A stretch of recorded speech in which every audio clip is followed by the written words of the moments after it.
Friends, welcome. We are delighted that you're here for this wonderful event and this time of discussing and exploring issues that concern many parts of our world and certainly concern our own nation.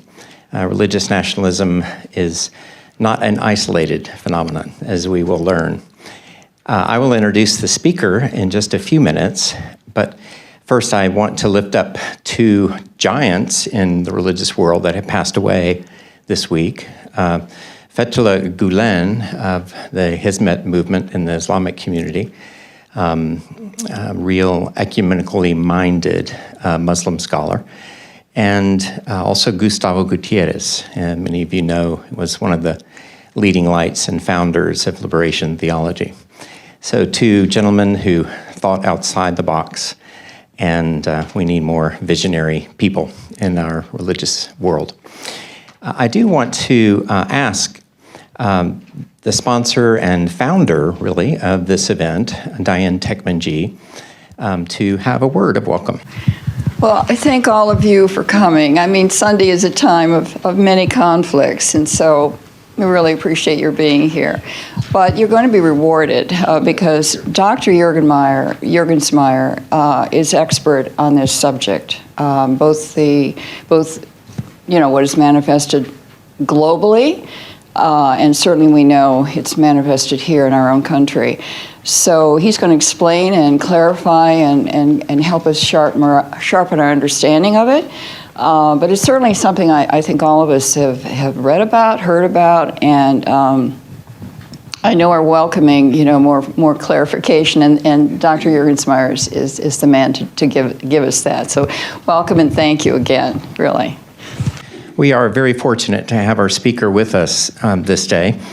Dr. Juergensmeyer is a distinguished professor emeritus of global studies, sociology, and oops, I did, didn't I? And this is a preview of how smart he is. Affiliate of Religious Studies, University of California at Santa Barbara.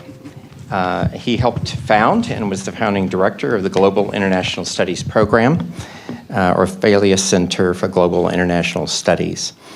He has a numerous expertise in this field of religion and violence and the issues of nationalism, and has special expertise in South Asian religion as well.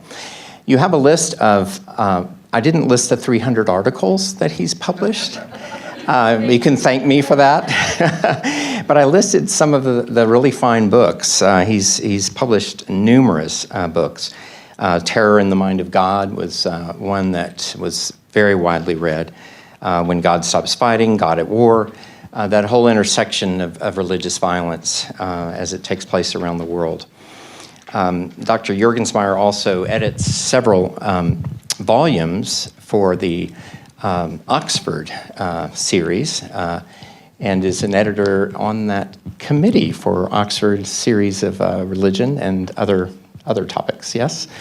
Widely esteemed and esteemed by his colleagues. Dr. Juergensmeyer was president of the American Academy of Religion, which is the guild of all religious and theological scholars around the U.S. and many around the world. He has won the Silver Award of the Queen Sofia Center for the Study of Violence in Spain, and he's received several honorary doctorates. I'm delighted actually to know that Dr. Juergensmeyer attended seminary at Union Theological Seminary, and that's the world that I work in and some colleagues here work in forming pastors and priests and other religious leaders. And he did pursue ministry for a while and then moved into scholarship very quickly, and I think still sees that probably as part of his vocation, a religious vocation as well. Honoring him has been done by the Washington Post and the New York Times, other major publishing outlets, and He continues to be a commentator about religion around the world in the Huffington Post, The Globalist, Religion Dispatch, and BBC, CNN, NPR. This is a man that people go to because of his vast knowledge and kind of up-close knowledge of various trends in religious communities around the globe. So please give Dr. Juergensmeyer a warm welcome. Well, thank you very much, and it's a pleasure to be here on such a lovely afternoon in Washington, D.C. We should all be out enjoying it, but instead we're in talking about a really quite troubling topic. But it's something that I've been working on now for many, many years, decades, in fact, back to the 1980s. And as Larry said, my background is in both theology and political science. My PhD is in political science, but I have a theology degree. So, and with an emphasis on South Asia. So most of my career, I've looked at the intersection of religion and politics, religious political movements for social change. So in the 1980s, when things began to change around the world, I perked up my ears. They got intellectually interesting as well as, in some ways, politically troubling. There was the revolution in Iran. And then in a part of India that I knew very well, in the Punjab, there was the rise of a new Sikh movement for a Khalistan. So in all of these new instances of religious violence and religious nationalism, there are two central questions. Why now? And what does religion have to do with it? And I'm still asking those questions after some 30 years. And they're still the central questions, I think, for all of us. And as I said, my own work began in India. But then it quickly developed into a comparative study across the world with new forms of religious nationalism and new forms of religious violence. And my first book on the topic, which actually was begun here in Washington when I had a year to spend at the Wilson Center, we were talking about this, Dan, earlier, to research more intensively what was going on in India at the time and how it was related to movements of religious nationalism and religious violence in other parts of the world. And the subtitle of that book was called Religious Nationalism Confronts the Secular State. That was supposed to be the title. The publishers thought that was too long and complicated. Nobody knew what religious nationalism was at the time. So we came up with a different title, The New Cold War, ? With the idea that religious nationalism and secularism were replacing the old Cold War. And then when that book was then reissued recently, it came out with yet another title, and that was, let's see if I can make it go the right direction, Global Rebellion, because at this point, the movements were not only of religious nationalism, but with Al-Qaeda and the similar movements of transnationalism as well. They were still attacks on the secular state and the secular concept of the secular state and secular nationalism, but now both in religious nationalism forms and religious transnational forms. And in both of these books, basically my argument was the same, that the issue was not a problem with religion, it was a problem with nationalism. That there was what I call a loss of faith in secular nationalism, an erosion of confidence that this was a way to organize human populations and form identities for moral communities. And as a result, there were new forms of nationalism and transnationalism, often organized around religion, to provide that moral stabilization and that collective sense of identity. So as I said, I began this with India, and you may wonder, why did I, go to the other parts of the world to begin my exploration of religious nationalism? Well, it's because I was already there.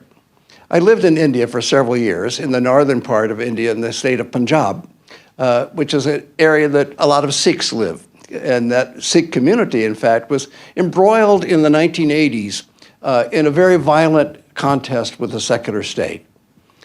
And so I went back to talk with people who knew Bhindranwale by the time I got there. There had already been a confrontation that led to Bhindranwale's death. It was right here in the precincts of the Golden Temple. This is the most sacred spot for Sikhs.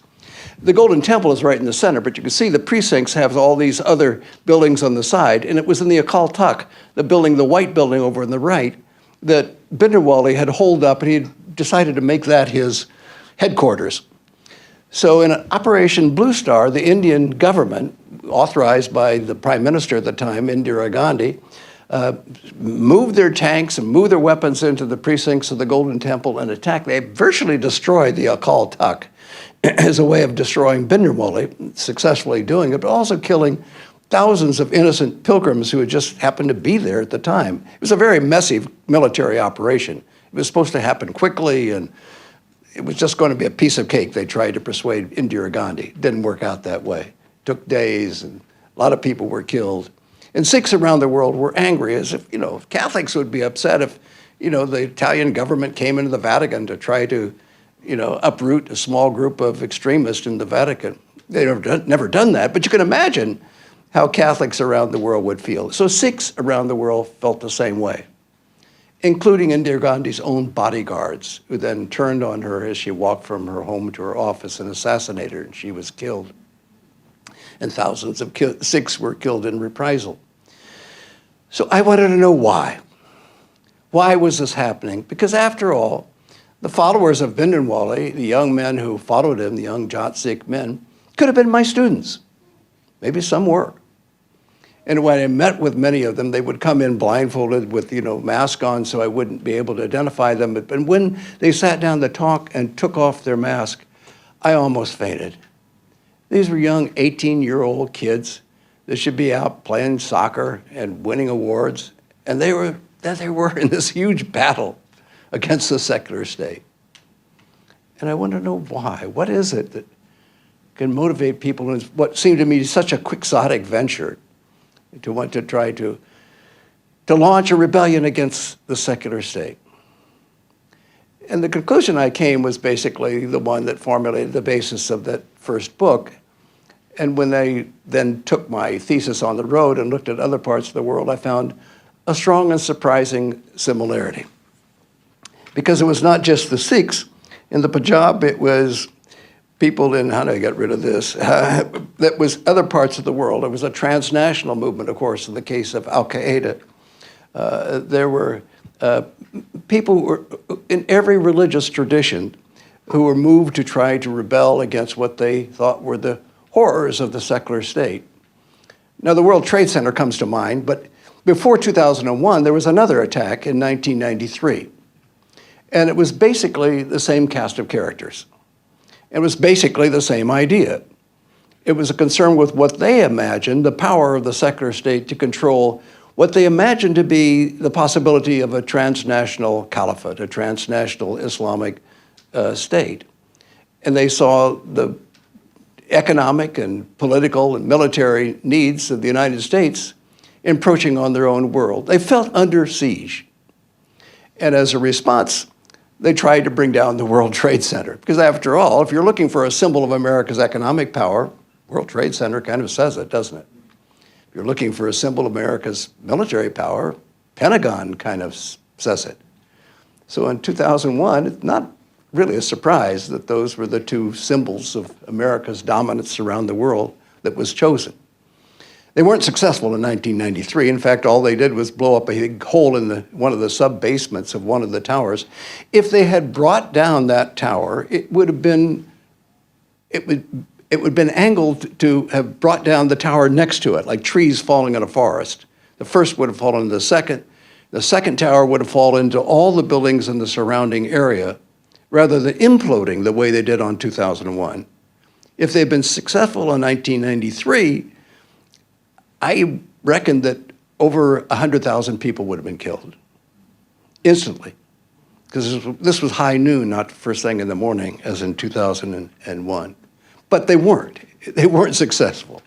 But why did they do it? That was my question. So this was the cast of characters who were immediately convicted. They were brought to trial in central Manhattan and convicted and imprisoned. Ramzi Youssef, the guy up in the upper left, was the nephew of a guy named Khalid Sheikh Mohammed, who was implicated by the 9/11 committee as being the person behind the attack on 9/11. We all think it was Osama bin Laden. Tell you the truth, I still don't know how much Osama bin Laden even knew about it, much less was involved in it. No doubt he was implicated in some way. But colleague Sheikh Mohammed was the key organizer, and his nephew, Ramzi Youssef, was the key person in the 1993 bombing of the World Trade Center. The guy who organized the whole thing, however, was Mahmoud Abu Lima, the guy down in the lower left of in this picture. And Abu Lima was identified by Time magazine as the key terrorist behind the 1993 plot. So I wanted to talk with him.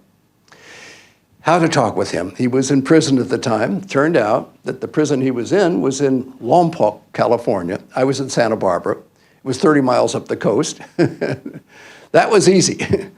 Breaking into prison, however, was almost harder than breaking out of prison because I had to talk with his lawyer, I had to talk with the warden, I had to get my congressman finally on my side. But ultimately I was able to get in, and he wanted to talk with me. So we had several long conversations inside the cafeteria, which was emptied for my sake with guards all around because the warden was afraid he would try to attack me, would try to hold me hostage, which fortunately he didn't. But it was an interesting conversation. A likable guy until the topic came to religion and politics. And then he'd say, you know, Mr. Mark, you guys just don't see it. You're like sheep. You're blindfolded. You don't see what the government is doing. And the Jews, they are keeping you from knowing what's really happening in the world. Mr. Mark, there's a war going on. There's a battle between good and evil and right and wrong. And your religion is the enemy. You people need to be shaken awake. You need somebody to grab you by the shoulders and shake you back and forth and let you know what's really happening in the world. Suddenly I realized what he was trying to tell me. I said, is that the reason why people bomb buildings? He just smiled, leaned back, and he said, well, now you know. Now you know. He didn't want to admit that he was implicated in the bombing of which he was convicted because he was still trying to get out on appeal. But now you know. So to me, what we see as a terrorist act was a kind of symbolic representation of a cosmic war, a great battle that he imagined to be taking place. And that our government was the enemy, the Muslim world were the victims. And he felt that battle, it just almost in a visceral way and couldn't understand. Was so frustrated that the rest of the Muslim world didn't see it, that we didn't see it. But in this act of terrorism, he wanted to show what was really happening. In 2001, of course, that's exactly what sprung to people's mind. War was the first thing then in the response of the American government. The odd thing is that he was hoping to awaken the Muslim world. Most Muslims around the world were not impressed. Most Muslims thought this was ridiculous. No Muslim would carry out an act like this that would kill so many people. There was a big conspiracy theory going around the Muslim world. It must have been Jews. It must have been the CIA. It couldn't have been Muslims. So they were not successful in waking up Muslims to attack, and to take the banner and to take seriously the war. But he did impress the Bush government at the time. And so the response from the American government, this is not just terrorist act, President Bush said the day after the attack. This is war, that we're at war. And the war on terror became kind of the icon and the motto for a decade afterwards, that we were really at a war. So they were in a sense successful, but not exactly with the population that they hoped to impress. But they were successful in doing what? Successful in bringing awareness to the mind of what they saw to be the cruelties of the secular state and the ability of it to control in a way that deeply disturbed them. And now 30 years later, what was originally a Muslim problem, a problem in different parts of the world, is now an American problem. It's a European problem. It's a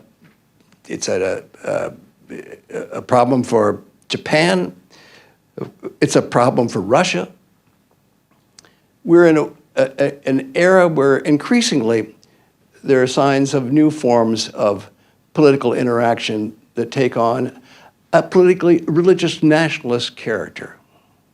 It's not just a matter of religion-related politics. It's a matter of religious nationalism. So how did this develop? In the United States, there have been instances of religious politics now for some decades. When I first started looking at this, I was aware of the Aryan Nation, for example, and the Aryan Brotherhood. There was a Christian identity movement and Christian Reconstruction. Timothy McVeigh, for example, was a follower of the Christian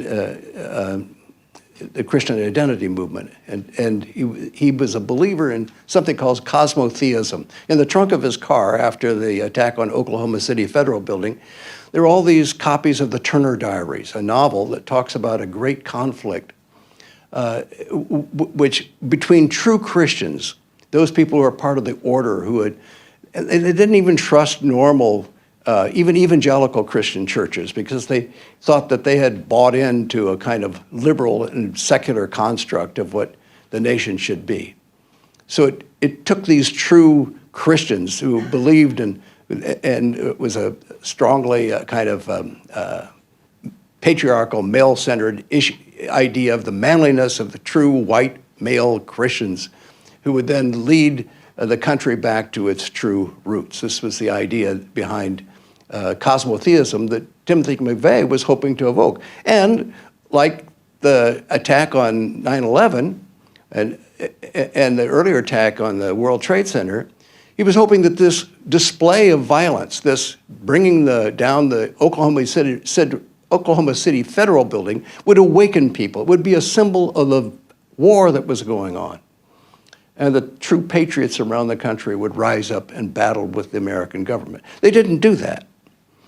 But to his death, Timothy McVeigh never regretted what he did and trying to awaken what he thought was the patriotism of Americans to resist these extraordinary changes that were occurring within the country, that he thought demographic shifts and the integration of ethnic groups within the American population and the weakening through the rise of uppity women and outrageous gays that would then, in his mind, disturb the true character of American leadership, which should be vested in white, heterosexual Christian males. I think there are a few of them left in the world, but they thought there were a lot, and they were hoping that this would awaken. The same idea was behind Anders Breivik in Norway, who attacked a youth camp outside of Oslo that believed in multiculturalism. He thought that in his manifesto proclaimed that he was trying to save Europe from a Muslim invasion, just as in the gates of Vienna some centuries before. So this had been in the background, but now it's become more in the foreground. And increasingly, we see this vestiges and these strands of Christian nationalism as central features within American politics. This is, of course, January 6th, where you saw symbols of religion throughout the uprising against the what would be the normal process of certifying votes, as a way of protesting, making clear that this was not just a political event, this was in some way a religious event. Now, I want to make clear a distinction, because there has been religion in politics now for decades. I mean, to some extent, the civil rights movement was one where you think of all the black churches encouraging people to mobilize and try to bring freedom and equality to the country. And when I was in seminary, this was a very strong element of our kind of awareness that as Christians we should be concerned about political issues. And these are signs of religion in politics. The Catholic churches stand for decades on abortion and wanting to make this an issue within religion, in political discussion and political campaigns, are examples of religion in politics. What's different about the current situation is religion of politics.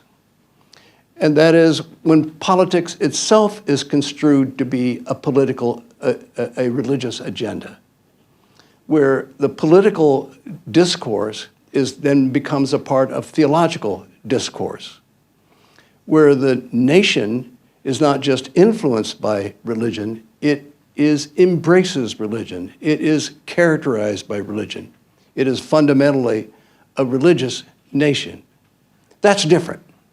That's dramatically different because it strikes at the very basis of what the nationalist agenda is all about.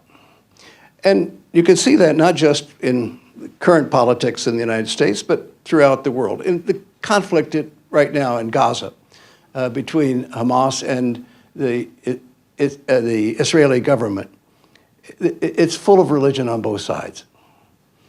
And you could say, as I've heard people say, well, you know, those Jews and Muslims, they've been fighting each other forever in the Middle East. How is this, you're never going to solve this? Has been going on for hundreds of years. No, it hasn't.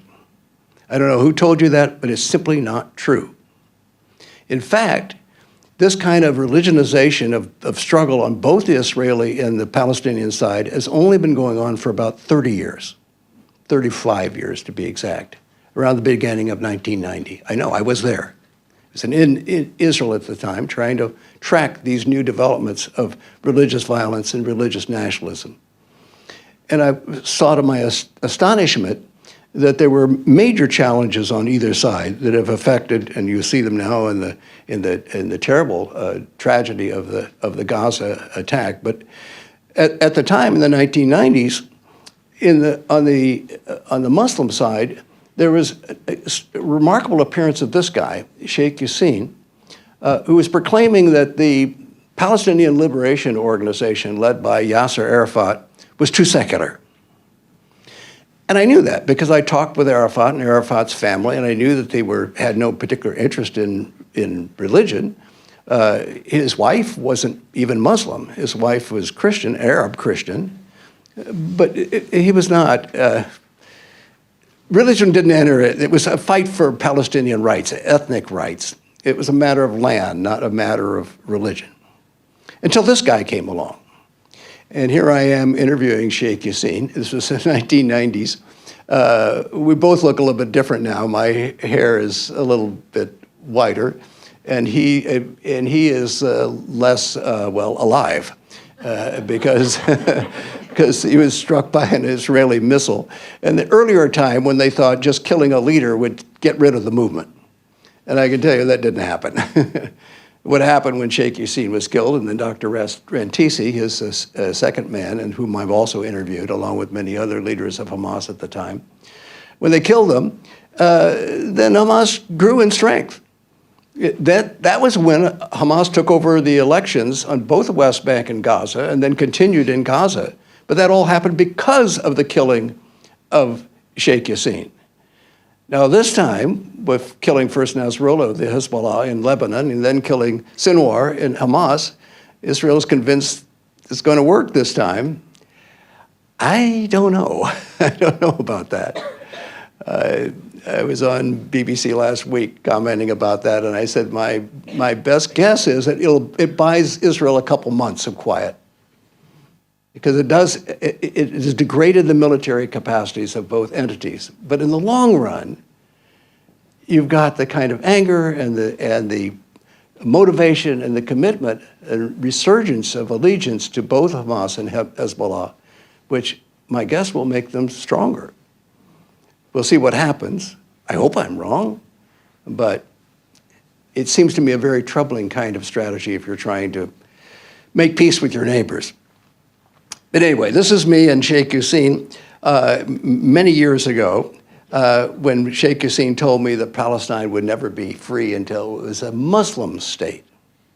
In his mind, it had to be religious in identity. Now, what interested me was just the day before, I was in Jerusalem talking with this guy, who's a Jewish rabbi from Brooklyn, actually. His name was Meir Kahane. And Meir Kahane essentially said the same thing about Israel. What he was really upset about was Israel was a secular nation. His constitution is basically a secular nation. It doesn't really say much about religion. 15% of the voting public in Israel are Arab Muslims. They're not Jews, still are. And that really troubled Kahane because he thought, he believed in what he called catastrophic messianism. He believed that the Messiah would not come until Israel was again a religious state, and that all of Israel, his biblical Israel, and by that he meant the West Bank and Gaza, particularly the West Bank, That had to be part of Israel. He said, I feel bad about the Palestinians, he told me, but you know, they just happen to be in the wrong place at the wrong time. I said, what will happen to them? He said, they just have to go. Just go. Well, if you've been to live someplace, that doesn't work very well. But that was his solution. And that Israel would not be really Israel until it was biblical Israel. Now, most Israelis don't believe that. Certainly most Jews around the world don't believe that. In fact, his political party just had like five seats in the Knesset at the height. And so it's never been very, very strong. But on the West Bank, especially among settler communities, that idea still persists. And just this last year, there was this guy who was arrested for trying to do the same thing, get rid of Palestinians in the West Bank by firebombing their homes and burning alive people inside their houses. So I went out, I met with people in the houses in the West Bank, and I also met with this guy, and was shocked to discover that, well, I knew his name was Meir, his first name, but his last name is Ettinger. That's his father's last name. His mother's last name was Kahane. He's the grandson of Meir Kahane. I almost fell over when I heard that. Meir Kahane is still alive, almost literally, but certainly the ideas are.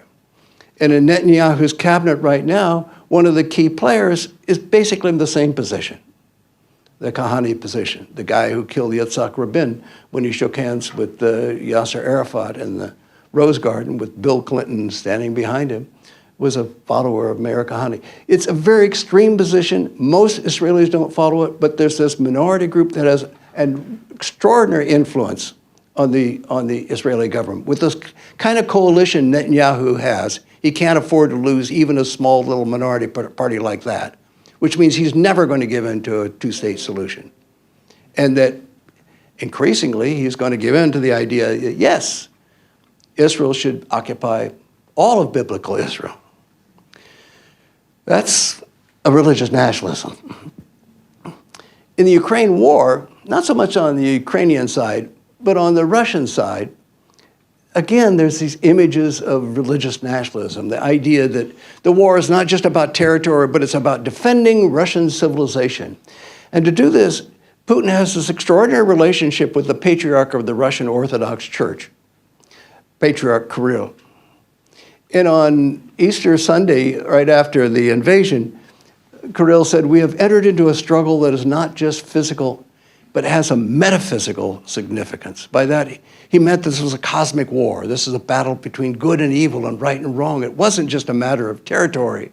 It was a matter for the very existence of the Russian Orthodox civilization and Russia as a nation.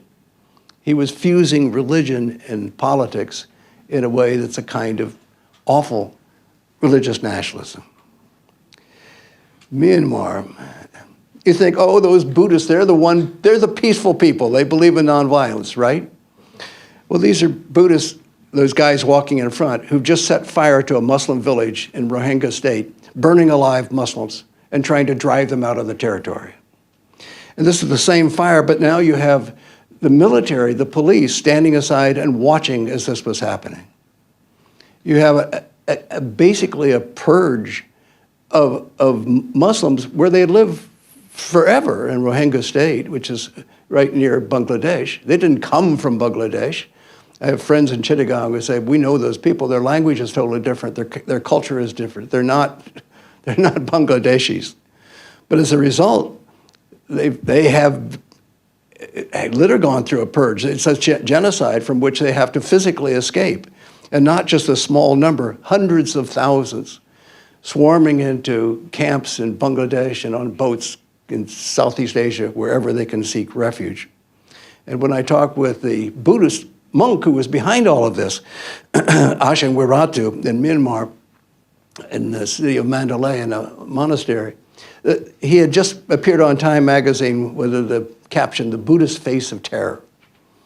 And when I came in, he kind of giggled and he said, "Do I look like a terrorist?" And I felt like saying, "Yes, you look like all the other terrorists I've interviewed," which is to say, totally banal. You know, it's Hannah Arendt's banality of evil. It certainly applies. He kept on saying, oh, we Buddhists are nonviolent. I said, yes, yes, yes. I said, but you also believe in defending yourselves. He said, yes. I said, against who? Against all those enemies. I said, who are those enemies? The Muslims. They're out to get us. They're trying to destroy Burmese Buddhism. In his mind, there was such a thing called Burmese Buddhism, which is not the same as Buddhism anywhere else. And it only existed in this one spot in Burma. And it was in danger of being forever destroyed because of this great wash of Islam. He showed a map with Islamic territories and then this tiny little Burmese Buddhism. He said, we have to defend ourselves. We have to get rid of this Muslim influence that's trying to destroy us. No matter, it's just a few percentage of people, the amount of Muslim population in Burma is so tiny, there's no possibility of destroy. But he reckoned that through the whole, he had a replacement theory. You've heard about the replacement theory. They're trying to replace us. They're trying to intermarry with our Burmese Buddhist women. They propagate, they have kids like rabbits. They're going to take over. They're expanding, and Burmese Buddhism will be a thing of the past. So his idea is that Burma, Myanmar, could only be a true state if it was a religious state. Forget those Christians in the north, forget those Muslims in the west. It had to be a Burmese Buddhist state. The Uyghurs in China are trying to survive their state in part by holding on to its cultural remnants. When I was in Kashgar a couple of years ago, in the Uyghur territory, the far western part of China, it was amazing that this guy really couldn't speak very much Chinese. I was with a student of mine American student who studied in Shanghai, and he came along with me on the trip. And he said, my Chinese is better than this guy's. Because his language is not Chinese, it's Uyghur language that's Turkish, part of the Central Asian Turkish community in a great kingdom, Turkestan, that was once there, that Uyghurs were part of. And of course, the religion is different, their ethnicity is different, but the Chinese want to make them into true Chinese. And so these big re-education camps are trying to force them out of their cultural nationalism and into a Chinese cultural nationalism. It's a little bit different kind of conflict between the secular state and religious nationalism among the Uyghurs. So, the issue of religious nationalism, it seems to me, is not a problem with religion, as I said earlier. It's a problem with nationalism. Now, the whole concept of nationalism is very interesting, and it's had religion as a part of it from the very beginning. From the very beginning is, the wars of religion in the 17th century Europe that came to a conclusion at the Peace of Westphalia, which is why we call the nation-state system the Westphalian system. Goes back to the Peace of Westphalia. And the agreement that they came to, because it was a fight over it was really a fight over control. It wasn't really a fight over religion. But religion came into the mix because of the identities of the people and which prince they are going to be on whose side. And the formula they came up with was a Latin one, in the Peace of Westphalia, which was cuius regio eius religio. And those of you who know Latin, it means whoever's the rule, there's the religion. So whoever's in power, that's the religion. So a religion is confined within a territory, which is a remarkable thing at the time. Because state power before that was whoever was in charge, and you were in charge as far as you could send your troops. So between two areas of power, between two states, there would be a frontier, a no man's land, as power got weaker the further you got away from the central state. But now that nations were defined in terms of culture, you could put up borders. Borders now replaced frontiers. Now you could draw a line and saying you're now leaving France, you're entering Germany, you're leaving Spain. You knew where you were. It's the first time this has happened. This was the invention of the nation state. Not just a state, but associated with a group of people who were defined by this formula, by religion. or by culture, by language, by ethnicity. You knew who a German was, you knew who a Frenchman was, you knew who a Spanish was. You could tell them from their language, you could tell them from their religion, you could tell them from their culture. You knew who they were. That was then. Even then, it didn't work perfectly. There were areas that didn't quite fit into this formula. But nonetheless, this was the idea. It was even behind the secular thinking of someone like Jean-Jacques Rousseau and the secular social contract, which is supposed to hold together a nation with the state. It assumed that you knew who the nation was. You knew who the people were. There were a common repository of people. That was the idea.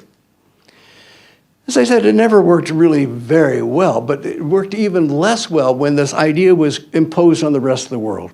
And now this is a map that's only possible after 1990, which is the last great empires of the Soviet Union disappeared, and you have every part of the planet a part of a nation state. Isn't that wonderful? Well, problem is, it doesn't always work so well in different places. Let's take the Middle East, for example. So you have the Ottoman Empire, and it covered all this territory, and people who lived there were all different kinds of people, ethnicities and groups, and they got along pretty well with each other. There are pictures of old Jerusalem that showed people walking up, and Muslims and Christians and Jews, and they all got along fine because they were all part of this great Ottoman Empire. But then it was defeated in World War I by European powers, and the British came in and said, okay, great, lucky for you, we will now create nation states. They said, oh, really? Where are they going to be? Well, no problem, we'll just start drawing some lines across the sand. And let's see, we'll have, we certainly have Turkey over here. And the young Turks said, oh, great, we'll get rid of those Armenians and Greeks. We never really liked them anyway. Now we just have Turkey for the Turks. We like that idea. Okay, well, all right, but what about Syria? Now we've got the Armenians, they're up there. We've got the Alawites, they live over by the coast, and the Christians, and then it's the Arab Muslims are out in the desert. We'll call that Syria, and then we want a place where the Christians in Lebanon will be safe, but of course there are also Shia and Sunni and Druze, but that's okay. We'll make that Lebanon, and then we have new Jewish settlements in Palestine, so we want to preserve that, also an international city for Jerusalem, and I'm sure they'll get along fine. We'll have a different state there, and then on the other side of Jordan, we'll bring in a prince to be in charge. And then there's this area left over. Well, let's just all call this Iraq. I know even though you've got Kurds up in the north and you have Sunni Arabs in the west and Shia Arabs in the south, but I'm sure they'll get along. I'm sure they'll get along. So where are the people? Of course, the poor Kurds, they're saying, hey, what about us? We've got Kurds in eastern Turkey, and we've got Kurds in Iraq, and we've got Kurds. Where's our nation? And they go, well, you guys will work it out. You guys will work it out. So is it any surprise that we're having problems of nationalism in all of these countries now, 100 years later, over 100 years later? So you got a fundamental problem just with the idea of nationalism. And then along comes globalization. In the 1990s, while I was trying to work on this problem, I was watching the extraordinary transition globally of the power of nation states and the increasing transnationality of everything. Economics, military, demographics, communication. Now instantly everybody can be in contact with, I remember when I was first in India, trying to contact somebody with a telephone you had to book a call at the local post office. And now even rickshaw wallahs have cell phones as they're driving around. You know, it's a new world. But one of the results of this, as many people observed, is a kind of siege against the nation state. That the power of the nation state is increasingly eroded. Because under globalization, there are three big issues. One is sovereignty, how do you define a nation state in an era increasingly of transnationality of economics and demographics? of accountability. Who's in charge? Who's in charge of the internet? Who's in charge of global economy? We've tried to blame the WTO, but who's really in charge? And then maybe most importantly, identity. Who are we? If everyone can live everywhere and how do you define yourselves? Particularly, in Europe, where you used to have a strong sense of who the Germans were and who the French were, and now you've got all these Algerians who live in France, and they say, well, I'm not sure you're really French, until they start winning awards in soccer, and some of the key soccer players, oh, we're so proud of our French soccer players who happen to be Algerian. Yeah. Yeah, and in Germany, all of the Kurds from Turkey have moved in. Who are we? Are they part of us? And so it's no surprise in all of the countries of Europe, the right-wing parties now concerned about immigration, who these people are, and are they part of us? And of course, we've heard the same kind of resonance in our own politics in the United States. Who are we in an era of globalization? And you can understand how popularism would develop with people who feel this kind of ambiguity about the way the world is moving. And we all felt for a while, we knew who we were. We were a world of nation states. Increasingly, we're not sure what we're going to become. So in this era of popularism and religion, we have both the fact of nationalism and religious nationalism in different forms, but we also have the persistence of secular nationalism. I mean, in our own government right now, you can see the diversity. What created that? We have the own diversity within. Does anybody know what this is and how to get rid of it? Close the program, all right? How can you do that? Oh, it's going to control it's going to close the whole thing, isn't it? No, maybe not. Anyway. Canada, remarkable in its ability to contain different ethnic groups. There are more Sikhs in the Canadian government than in the Indian government. And as a percentage of population, there are more Sikhs in Canada than there are in India, which is interesting.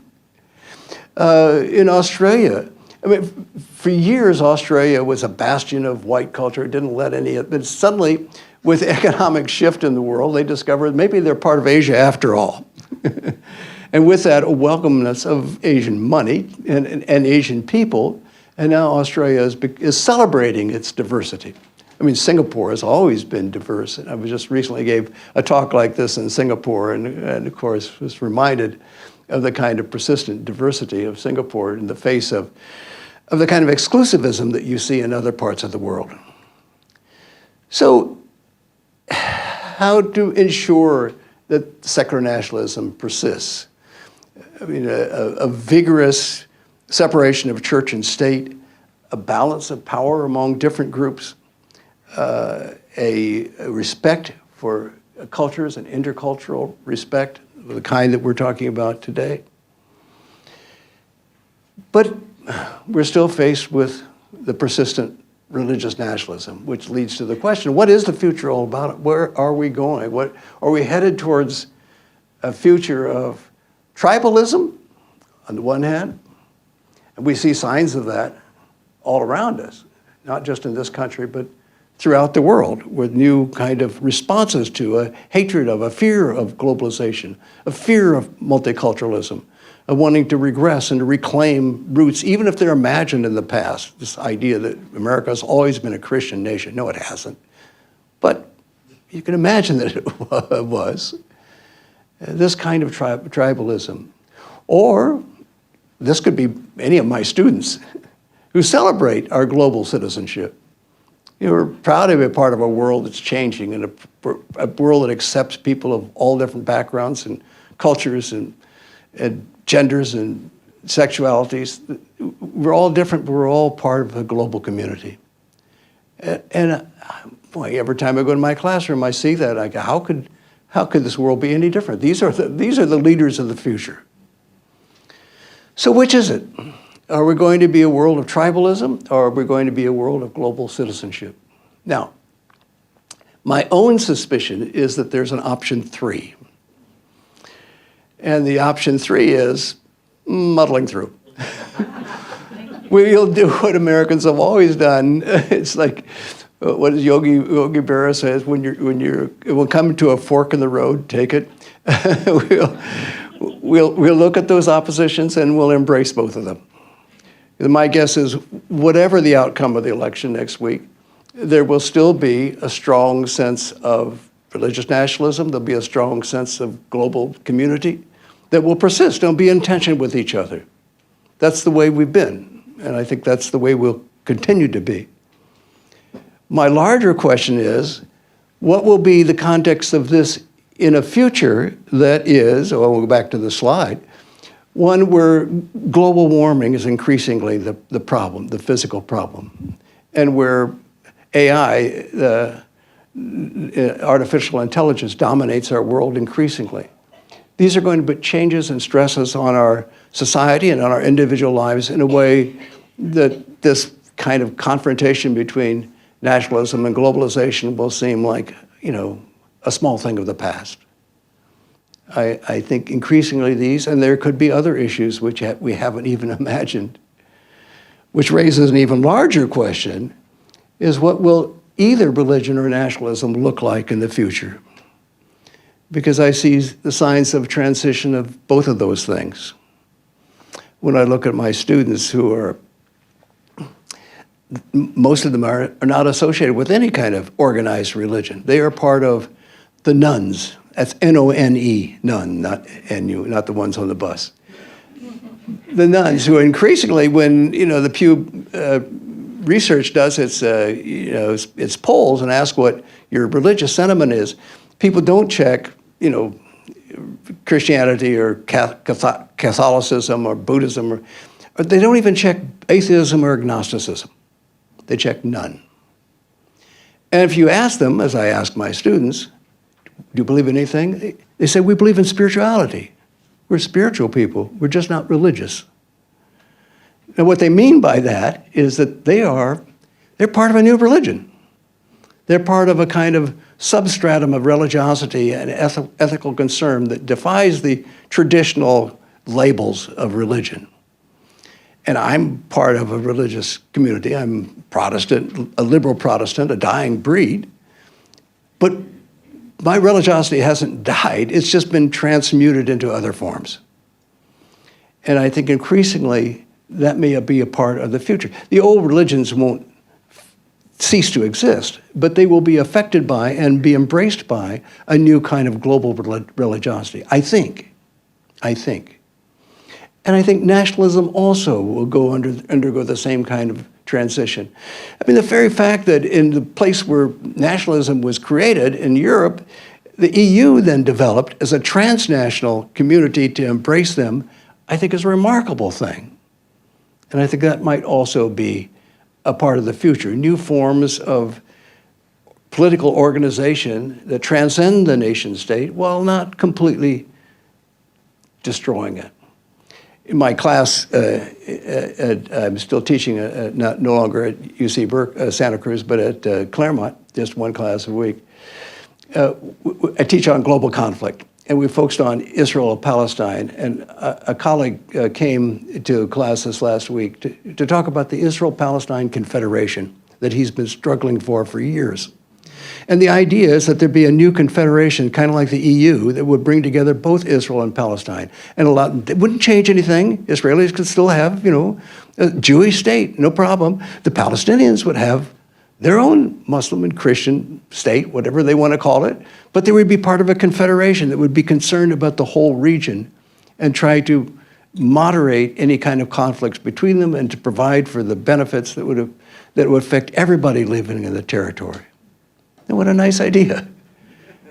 It's possible. It happened. There was a solution in Northern Ireland. The end of the Cold War occurred. The Berlin Wall came down. There could be remarkable changes in the future. Don't despair, folks. Even though we may live in an era in which we're confronted with all kinds of dire possibilities, including the threats of religious nationalism, there's also the future. And so there's reason to hope. Well, I thank you for being tolerant, and I hope we have a little time for questions and discussion. Interesting observation, and I find it interesting also. I had a little section in my book, Terror in the Mind of God, called "Why Guys Throw Bombs." We're trying to just mull over that gendered aspect of it, and you're absolutely right. There is a kind of persistent, particularly among people who are violent, to use weapons who are guys, but also movements of religious nationalism often are patriarchal in the way that you talk about it, and expect men to take a kind of leadership role, and they're also, of course, racist, and they expect that a certain, a race to be, because either white if you're European or America, but also could be Arab if you're in a Muslim territory. Whatever the dominant race is, expected to be in charge. So yes, those things are true, and my own kind of mulling it over was that it has to do with power, and it has to do with a sense of the loss of power, and particularly among men, a sense of humiliation. And there's almost no stronger motivation than disrespect, being dissed, in the words of rap music. So if you feel like you've been humiliated or disrespected, then men especially fight back. They strike out. And so I think this might explain part of so it's sort of a sociological investigation. My wife sometimes says, well, it's testosterone. It's an evil hormone. And she may be right, but I think you're right. People have a natural need and desire to want to be a part of a family, be an extended family of people that they feel culturally connected with, religiously connected with, and so forth. But there are lots of ways of doing that. And particularly in cities, we find a way of doing that through clubs, associations, through religion. Religion used to do that pretty effectively.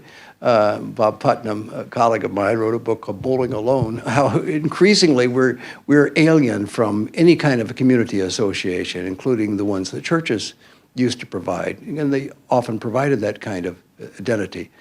But it doesn't have to be with the nation. I think the politicization of the politics and sense of religious nationalism is a symptom of the collapse of these senses of cultural connections and these cultural unity, which, a city doesn't have to be all Christian for you to feel a connection with Christian colleagues, and you can go to Wesley Seminary, for example, and you can hang out with the folks over there and get to know them, and that's wonderful. At the same time, you go back to your next door to your Muslim neighbors or your Jewish neighbors, and you admire them for who they are, because they have characteristics and they have associations that are valuable to you also. And often you may find in some ways you have you may be interested in dogs, for example, and your Muslim neighbors also have pets that they admire, and you can share a kinship. Things like that happen that transcend boundaries, but at the same time you're able to hold on to whatever kind of nostalgic connections you have with their traditional cultural identity. I find that my wife is Chinese by background, and she has no interest in religion whatsoever. But I do. And I'm still part of a church community, and we sing the old hymns that I grew up on, and I love it. It was a wonderful association. But then I go home, my wife asks, what'd you do at church? And I tell her about that, and she says, oh, it's all very nice. It's not part of her world. It doesn't have to be. But we share a world that is obviously more important to me personally, even though that community identity is still very valuable. We humans have a way of living in different realities at the same time. And we don't need to have everything bend to the particular domination of the reality that we may privilege. That's really a matter not so much of identity as it is of power. And that's why we put this in the context of the political changes, not just the religious ones. You said it very well, in the connections between Christian nationalism and Hindu nationalism, but also Jewish nationalism. That's an eerie kind of connection that's really quite remarkable. Or parallel? Well, more than just a parallel, an actual association and support. And there's, in the case of the Christian support. And let me give you an example. I talked with people in Israel who want to rebuild the temple and Temple Mount. And one of the guys I talked with was convicted and served prison time for burrowing a tunnel underneath the Dome of the Rock and placing dynamite was going to blow the whole thing up. Fortunately, the Israeli military caught him in time, and he served prison time as a result. But now he says, I don't really need, the temple doesn't have to be exactly on that spot. He said it could be right next to it, but it's still on the precinct of the Dome of the Rock. And he says, but he knows it's going to happen because he has powerful Christian allies. There are farmers in Mississippi, Christian farmers, who are growing cattle to be biblical red, because in the book of Leviticus, in order for the proper kind of the sacrifices of the temple, there has to be a red heifer. So he's breeding this these heifers so they get red enough, and once it's red enough, he's going to ship that guy, or woman, as the case may be, over to Israel so it can be used for the sacrifices of the temple. So that's a very direct physical example of the kind of support. But the other support is through is less tangible than that. And the same way with Hindu nationalism. And yes, I'm concerned about what Modi is doing. The issue with Ayodhya, where they're building this garish, huge temple, and Modi himself went to inaugurate the temple in the role of a priest, for heaven's sakes. Doing the libations just as a priest would within the temple. I mean, that's a fusion of religion and politics. It's really quite striking. I don't know of any other leader who's been quite as far as Modi has in identifying himself with religiosity. And that has to, be a thorn in the side of all Muslims, all Christians, all Sikhs in the country of India, and a worry about what's to come. Now, the good news is in the last election, Modi didn't do as well as he expected. And so he didn't have the certification, and it came soon after Ayodhya, which he thought was going to seal the whole thing and make him glorious, but it didn't quite work out that way. No, and I think you put forth the point very succinctly, that there are strands of religiosity in different ways. And it's the different ways that are rather interesting, because at the same time that at least the Enlightenment thinkers wanted to distance themselves from religion, they also, as I said in my talk, made the assumption that there were religious communities. There was a cultural connection to religiosity, to national communities that gave them the kind of identity that allowed them to be a people that could have a nation state. So in some ways they couldn't be without religion, but at the same time they wanted to certainly reduce the influence of the church, that there was no institutional or direct religious requirement or religious expectation that everybody be of a particular religion or denomination, although the expectation was that a cultural community that existed already, that could be a nation, and religion was a part of it. So you're absolutely right. There is a kind of ambivalence throughout the history of nationalism between religion and nationalism. And you're correct, of course, about slavery and the way in which religion was used to, in a kind of evil way, to defend that practice. So, we've had a complicated history, but as somebody who studies it, what interests me is not just that there was the connections, but what kind of connection, and what different kind of strands, and how did they interweave together.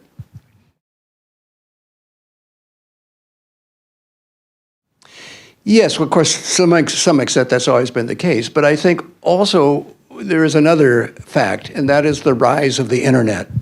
And I think we live in a digital age that has an enormous effect on people, particularly when in relationship to knowledge. Because 30 years ago, when I first started working on these topics, I was regarded as an expert. And if I sat next to somebody on the plane, they asked what I did, I could hold forth. Now, if I sit next to somebody on the plane and they ask what I do, and I tell them, they say, "Oh, what do you think about ISIS?" And I'll say, well, I'll start talking. He said, "Well, what I think and they'll interrupt, and then they'll say something that they heard on talk radio or something that they heard on a podcast, and off they go. Because we live in an era of easy access to knowledge, and that's both a wonderful gift and it's also a huge problem. It's a wonderful gift because suddenly we have an array of everything, but it's a horrible problem because it's very selective on how we receive it and what we think we know. And what we think we know empowers us in a way that we've never been empowered before. We don't trust experts anymore. I mean, after 9/11, I remember being brought on TV because I had a book out just before then, the first book with Osama bin Laden on the cover before 9/11. So suddenly I was, the guy to talk with. So I was on Fox News, and it was O'Reilly, I think, who was interviewing me. And he asked me about, the Muslims rising up against America. And I said, well, don't blame all Muslims. This is just a small group of people in, probably in the mountains of Afghanistan. The overwhelming percentage of Muslims have no support for this whatsoever. And he said, oh, well, that's your interesting opinion. That was your opinion. And I said, well, no, it's not exactly my opinion. This is what I studied. Then I realized I was talking to dead air. He'd already cut me off, and he was on to something else. This was on Bill O'Reilly on Fox News. So, I mean, it's an era where everything is opinion. And whatever you say, well, that's your opinion. I've got somebody else who can counter that.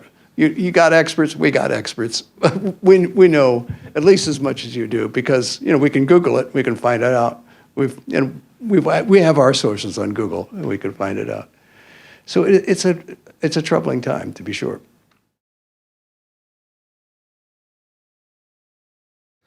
No, I agree with you. Democracy is in a time of peril, and again, I think it's because of this problem of the manipulation of the media and the siloization of the media, and so the kind of discourse, the kind of spirited civil discourse that democracy thrives on, where people can get together and with differences of opinion, but work things out when they all come together.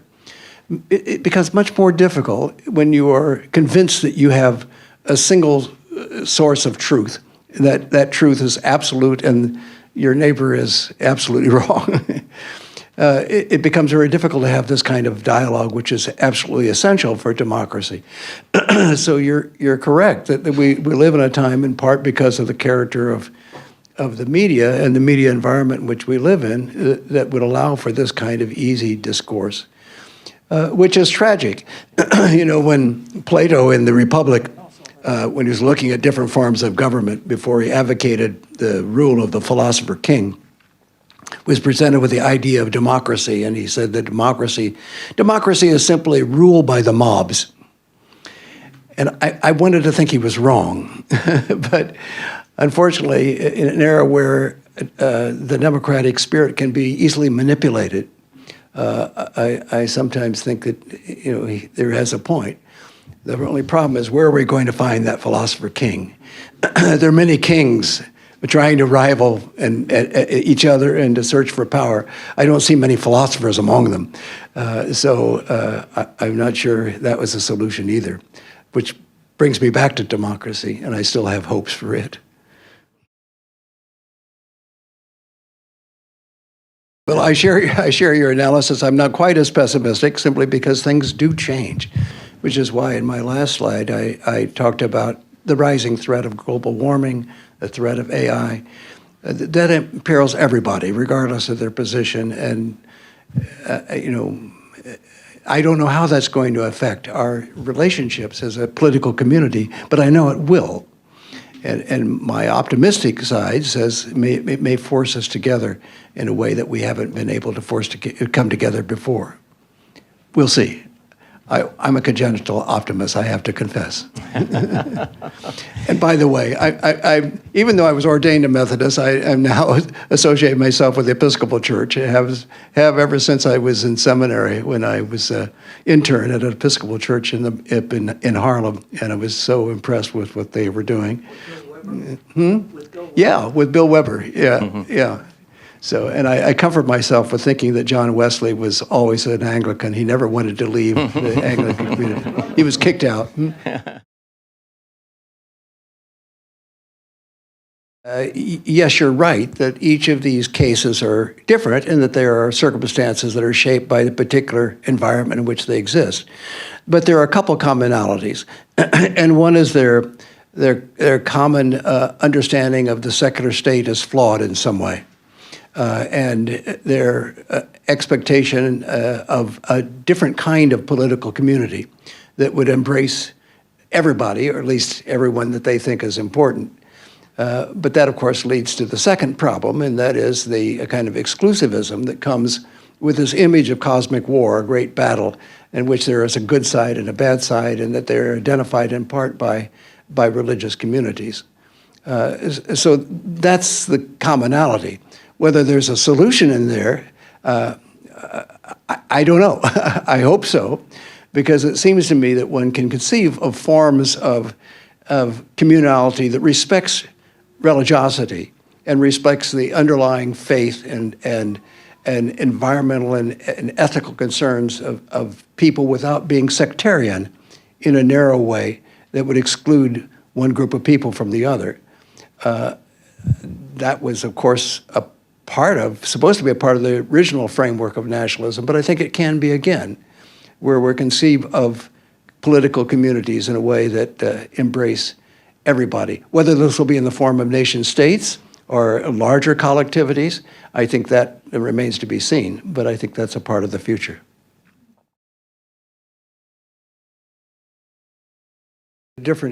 Each case is different, and each case has a different set of circumstances. And I do want to lift up one thing you said about what I call secular fundamentalism. And in Turkey, you had a kind of secular fundamentalism. In France, you have a kind of secular fundamentalism. In China, in some ways, it's a secular fundamentalism that is oppressing the Uyghurs. So there is certainly an ideological ability of secularism to want to control and to want to discriminate, just the same way that an extremist religious nationalism would. It's, again, a kind of ideological nationalism. So whether it's secular or religious, in some ways it plays a similar kind of role in trying to control people and control people's culture and their practices. So I think you're absolutely right on that score. We have reached a time, I'm afraid we're out of time for any other questions. I'm so sorry.